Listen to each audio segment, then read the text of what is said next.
Bicol region. Hindi ko alam kung anong exact location dito sa hinito ng bus. Pero kanina tinignan ko sa mga pals, malapit na sa Naga.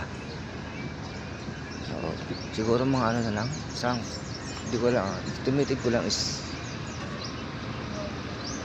isa o dalawang oras pa yung biyahe patungong Legazpi City.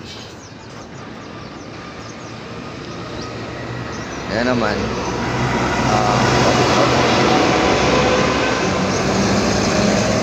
malapit-lapit na.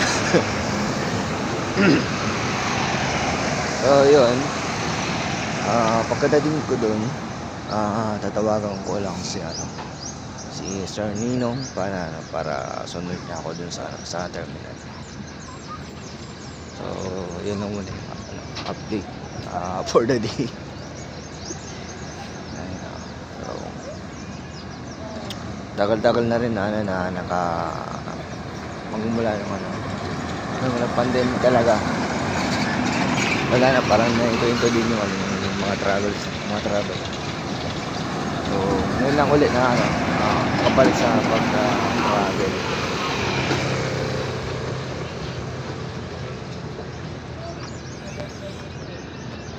Mamaya na lang ulit.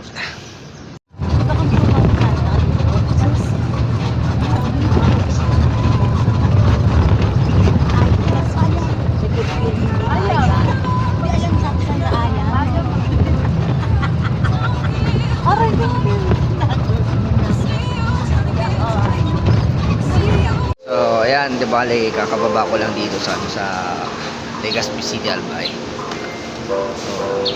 So di ko sure ako ito ba yung tama terminal. So di bale sa ngayon tao dito nanay ko na lang si Sir Ninong sunduin niya ako, pero saan dadaan dito? Ito ba duman dito?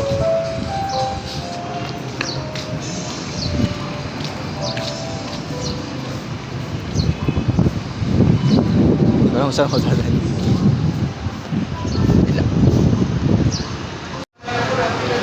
Baka dito ko siguro. So waiting area namin, meeting place namin ni Ninong. So diba na rin, magugutom na ako, di pa ako nag-breakfast eh.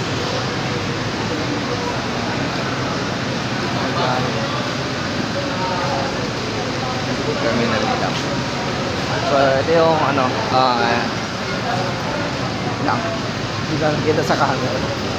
So di ko alam kung saan pala kami magkikita exactly ni Sir Nino, pero dito kami banda SM City Legazpi.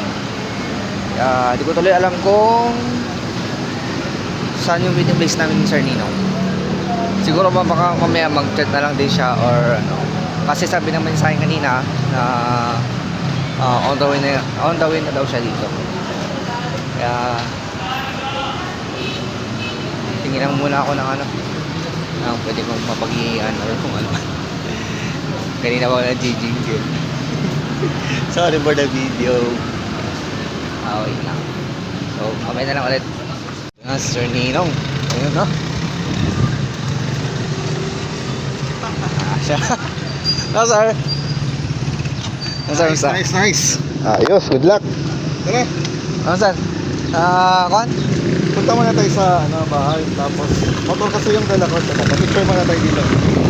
Sige sir. Kuya. Okay.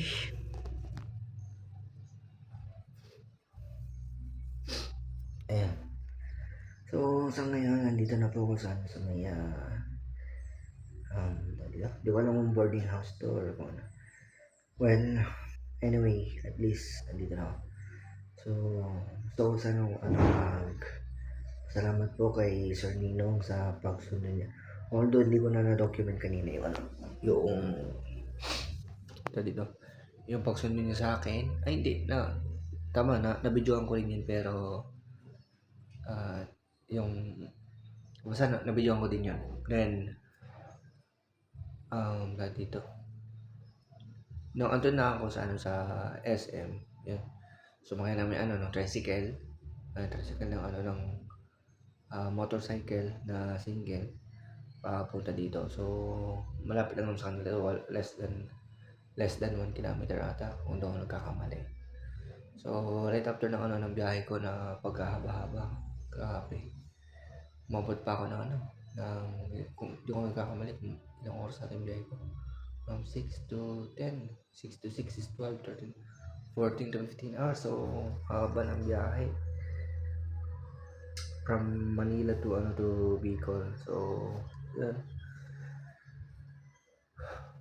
di bale tapos na naman nakapag-lunch. So nag-lunch ako kanina dun sa bahay nila Sir Ninong. Then sa akin nandito ako sa may boarding. Hindi ko rin alam kung anong pangalan nilang boarding house na to. At dito ako mag-stay hanggang sa matapos yung event. So, dubali dahil sa medyo pagod yung matawin sa biyahe, siguro papahinga lang din muna ako. Then, yun na lang muna siguro magagawa ko for the day. Pero at least, safe na ako nakarating dito sa ulit sa Bicol. At ngayon lang ulit na naman ako nakapunta dito sa Bicol region. Yan, kaya yan. So wala kasing higaan sa bus, kaya dito muna makakapag-pahinga. Diba papahinga na muna siguro ako. So yun lamang. Then, thanks so much bro Sir Ninong sa pag-accommodate po sa akin. And shoutout po sa Sir Ninong. So yun lang, na bless po sa atin lahat.